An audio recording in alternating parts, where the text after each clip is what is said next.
Alaska is enormous. One-fifth the size of the lower 48, more coastline than the rest of the country combined, and most of it is empty. People talk about the Alaska Triangle like it's a myth with a name. It's actually a real stretch of wilderness between Anchorage, Juneau, and the Arctic coast, and inside it, things disappear that should not be able to disappear. A congressman's plane, gone in 12 minutes, never found in 50 years. 52 men swallowed by a mountain, then handed back by a glacier 6 decades later. Lakes older than most nations on Earth, draining into the ground overnight. We'll get to the bay near Petersburg that still keeps prospectors away a century later, and the river valley outside Anchorage hiding something worse than wilderness. Stick around for number 1, the flight that gave this place its name. This is The Vanishing Point, where we dig up the true stories behind places like this. If you haven't subscribed, do it now. We post one of these every week. Today we're counting down 10 things that have vanished inside Alaska's Triangle. Number 10, Thomas Bay, the Bay of Death. Northeast of Petersburg in the Tongass National Forest, a glacier called Baird feeds a bay ringed by mountains too steep to farm and too remote to log. No road goes there. You arrive by boat or float plane, or you don't arrive at all. In 1750, a mountainside came down on a Tlinet village here. The landslide killed everyone living on the shore, and the Tlinet name for the place afterward translates as Bay of Death, Gi Nana. That part is not folklore. That part happened. Here's where it gets strange. In 1900, 4 broke prospectors camped in Wrangell got a tip about gold up the Patterson River. One of them, remembered only as Charlie, went in and came back alone. He wouldn't go near the place again, and he paid for his ticket south with a chunk of gold-bearing quartz he'd pulled out of the same valley he refused to return to. A local prospector named Harry Culp spent the next 25 years collecting versions of that story. He finally wrote it down in 1925 and put it in a drawer. It wasn't published until after he died by his own daughter. She stood by her father's honesty, but even she wouldn't say whether any of it was true. White prospectors blamed the Kushtaka, a shape-shifting figure out of Tlinet tradition. The bay picked up a second name after that, Devil's Country. Nothing is built on Thomas Bay today. Kayakers and hunters pass through it. The glacier is still calving into the water, and the man who found the gold never went back for more of it. Number 9, the Porcupine River. The man who came back as a skull. In 1976, a 25-year-old named Gary Southerden left the Trans-Alaska Pipeline job that had brought him north and headed for the Arctic Circle to trap and hunt. He and a friend split up along opposite banks of the Porcupine River, planning to meet again once the water froze. The friend came out. Southerden didn't. Alaska State Troopers searched by air. His parents paid for a mountain guide the following year. What they found was his campsite, his driver's license, and his broken glasses. No body. His family put up a headstone in New York anyway, inscribed with a line about losing him in Alaska. That headstone stood over an empty plot for 46 years. In July 1997, a hunter found a human skull about 8 miles from the Canadian border. Troopers searched but found nothing else. The medical examiner's office studied the tooth marks in the bone and concluded a bear had killed him. Then the skull sat unidentified for 25 more years. The case only moved because of 2 things that had nothing to do with police work: a hunter walking the right stretch of riverbank in 1997, and the arrival, decades later, of consumer DNA databases big enough to find a stranger's cousin. In April 2022, investigators pulled DNA from the skull and used genetic genealogy to trace it toward a family in upstate New York. In December, Southerden's brother, who had submitted his own DNA to a home genealogy service, gave them the match. The family was told on December 27, 2022. Southerden had come north in 1972, worked the Trans-Alaska Pipeline for a few years, and gone looking for solitude on his own side of a frozen river. He got exactly the solitude he'd asked for, and it kept his identity a secret for the rest of the century. There is nothing built along that stretch of the Porcupine today. No settlement, no marker, no trail. It's Yukon Flats country in Alaska's far northeast, reachable only by bush plain or by the river itself.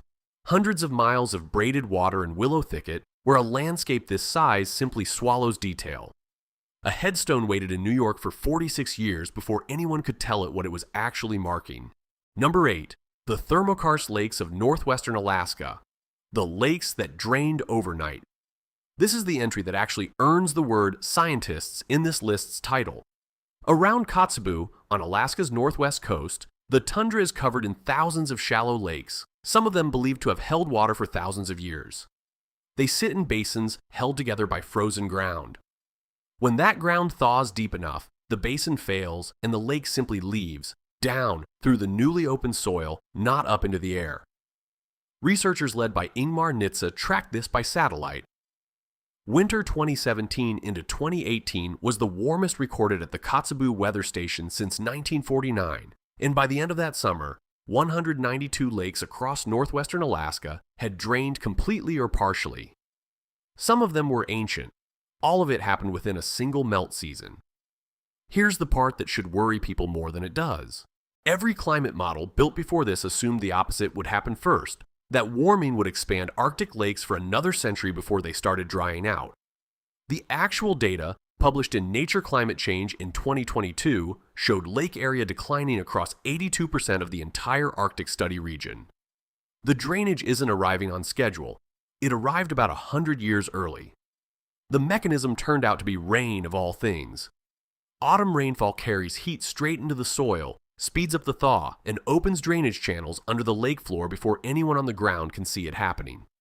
A later study, using near-daily satellite imagery, tracked more than 800,000 bodies of water across the state and found the effect isn't even consistent. Lakes shrink in landscapes untouched by glaciers, but in country that was recently carved by moving ice, lake area sometimes grows instead. The permafrost underneath all of it stores roughly twice as much carbon as the entire atmosphere, which is the part that should actually keep scientists up at night. None of this is folklore or theory.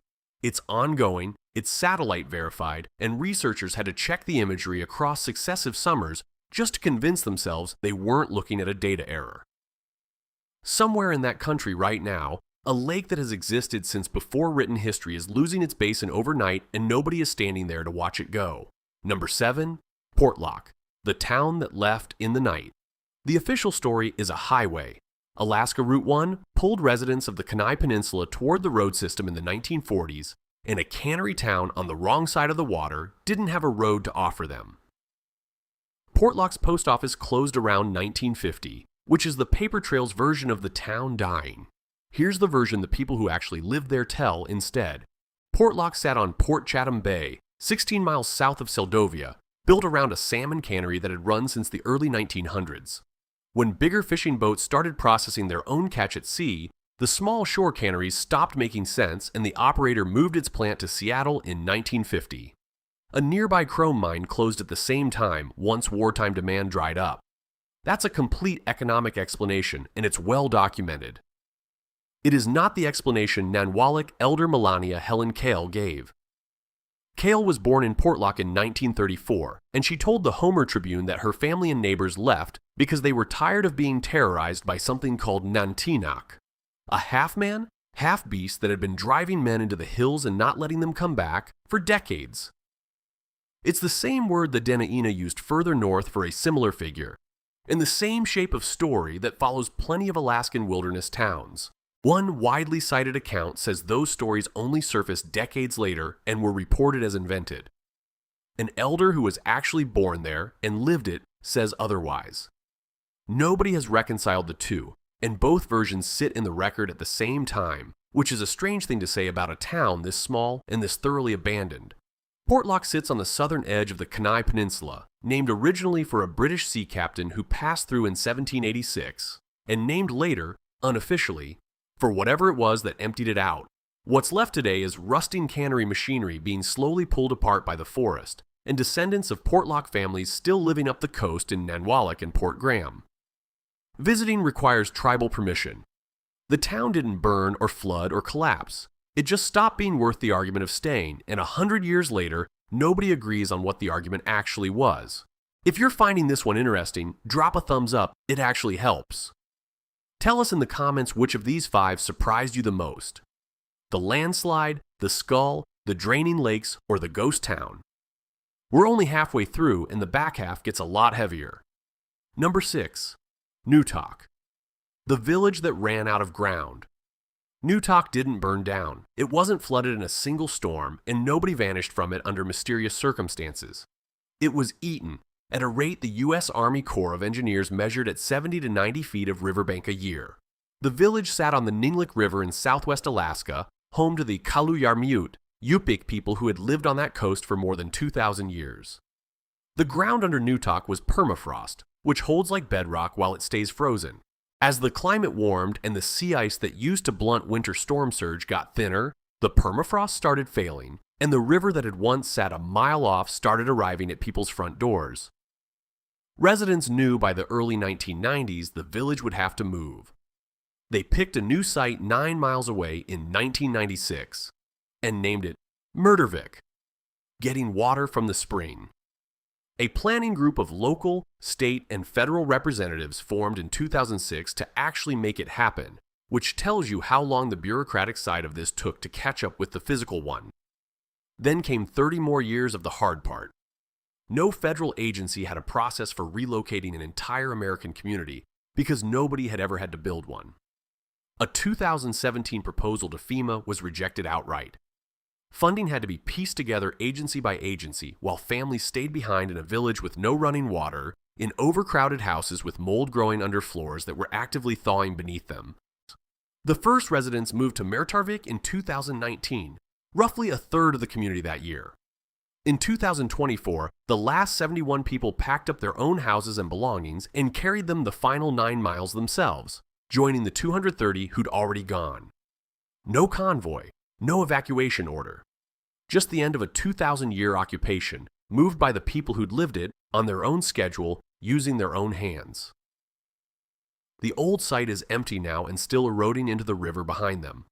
144 other Alaska Native communities face some version of the same math, and only one of them has finished the move. Number 5. Eldred Rock, the ship that came back. On the night of February 5th, 1898, at the height of the Klondike Gold Rush, the steamship Clara Nevada left Skagway bound for Seattle. Nobody agrees on how many people were aboard. Estimates range from fewer than 60 to more than 160 because the passenger list went down with the ship. What she was carrying is a little clearer. Somewhere around 800 pounds of gold from men heading home with their first cleanups, and an undeclared shipment of dynamite bound for a mine on Douglas Island. She'd already had a rough life before that night. On her maiden voyage, she collided with a revenue cutter backing out of her berth in Seattle, then rammed a dock in Port Townsend the next day. Ships were in such short supply during the gold rush that operators pulled anything seaworthy or close to it out of retirement and ran it north anyway. A witness on shore at what's now called Comet saw a flash and an orange fireball on the water, then nothing. Hurricane-force wind made rescue impossible for days. When searchers finally reached Eldred Rock, they found wreckage and exactly one body, the ship's purser. Everyone else was gone, along with the passenger list that would have told anyone how many people that actually was. Here's the detail that stops people cold. 10 years later, almost to the day, a storm scoured out the channel around the rock and exposed the wreck all over again. The lighthouse keeper reported finding the Clara Nevada's hull sitting near the light, along with human bones washing up on the same beach the original wreck had never given up.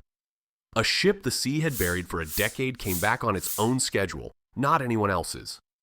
The disaster is the reason Eldred Rock has a lighthouse at all. It went up in 1906 and is the oldest one still standing in Alaska, an octagonal, red-roofed building on a bare 2.5-acre island that ferries and cruise ships now pass every day between Juneau, Haines, and Skagway. It's automated now, restored, with plans to eventually open it to visitors. The gold has never been found. Neither has an explanation for what actually happened that night.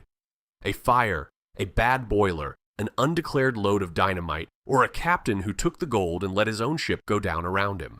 Number 4. Denali's high camp at 17,900 feet. 7 men in the storm. In July of 1967, 12 climbers set out for the summit of Denali, the highest point in North America. 9 of them, led by a 24-year-old named Joe Wilcox, had been assembled largely through climbing newsletters and had limited experience above 15,000 feet. The National Park Service was uneasy enough about that to suggest they merge with a more experienced three-man Colorado team led by Howard Snyder, who had just lost a member of their own group to a car accident the day before departure. Two groups of near strangers with two different leaders ended up roped together on one mountain. On July 15th, two of the climbers reached the summit in clear, calm weather. In that entire year, only 213 people in history had stood on that peak. 3 days later, a second group of the team signed off from the summit by radio, and then a storm hit that would later be described as the worst to strike Denali in a century. Gusts have since been modeled at up to 300 miles an hour, with temperatures near 30 below zero. 5 climbers were low on the mountain, 7 were high. On July 20th, Wilcox, Snyder, and a third climber tried to push back up to reach them and could barely move against the wind. There was no rescue possible. Everyone left below could do nothing but listen on the radio and wait out a storm that didn't lift for a week. 7 men died: Dennis Luchterhand, Hank Janes, Walt Taylor, Steve Taylor, John Russell, Mark McLaughlin, and Jerry Clark. Only 3 bodies were ever found, and none could be identified with certainty. One rescuer who reached the abandoned high camp and found the first body later said his deepest regret was not taking a photograph, because without one, no family ever learned for certain which of the 7 he'd found. Wilcox later argued, using lowland weather data, that the conditions his team faced may have been among the worst any mountaineers on record have encountered. Whatever the truth of that claim, the accident remains the deadliest in Denali's history, and one of the deadliest in North American mountaineering. Denali is climbed every season now.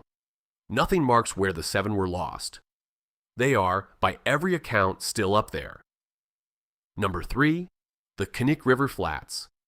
The map in the headboard.